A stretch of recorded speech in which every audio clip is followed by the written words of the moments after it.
Such a man is psychiatrist Dr. Assagioli, the father of the concept and practice of psychosynthesis. Now in his 80s, he still pursues actively his interest in bringing back the all-important study of the human soul into the fields of psychology and psychiatry. Would you tell us, Doctor, your reason for developing the techniques of psychosynthesis? Surely.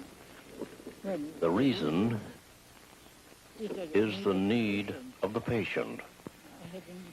I have studied the theoretical techniques and then applied them and see if they fit.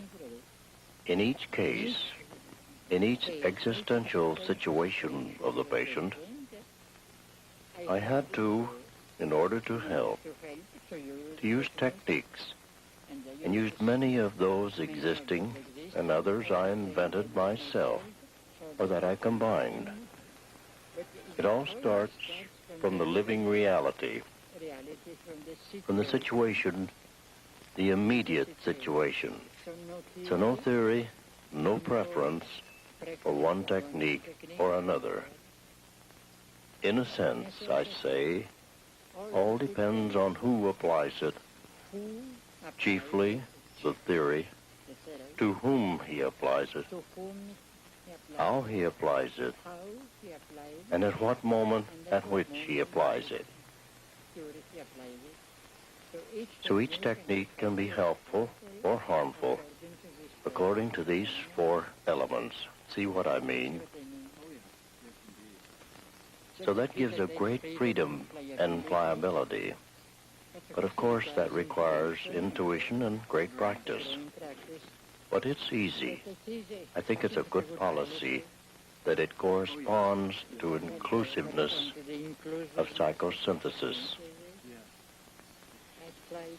I try to get the core and the vital part of any teaching, verbal or written. In a sense, our chief teachers have been the patients. This is exactly the same thing a Zen Buddhist monk said to me. It's my patients that are my teachers, yes. So, Meaning putting together simply a synthesis that is combining into a harmonious whole of disparate elements. But it is organic unity. That is not uniformity, not fitting into a system. It is an organic unity in which each element keeps its own individuality and function. I think that the healthy human body or animal body is a perfect example of biosynthesis. Each cell and each organ, each apparatus concur to the preservation and development of life. In a unanimity for that.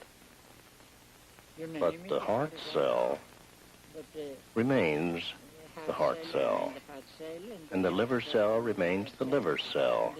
They don't mix. Would you tell me, Doctor, your definition of psychosynthesis? Psychosynthesis is essentially an attitude. The attitude of the teacher or the healer or therapist to life in general, a rapport or an interplay with patient or pupil. And it is, as in a general sense, the attitude that is a bringing together in an organic whole, diverse and sometimes conflicting elements, but in an organic whole in which each element preserves its own individuality and function in operation with all the others. Cooperation with all the others. And the faithful human body is a perfect example of biosynthesis. That is, each cell, each organ, each apparatus concurs to the general health. the vitality of the whole organism. But each completes its own function more or less independently, up to a certain point, independently, but in unison. By that, I mean organic unity.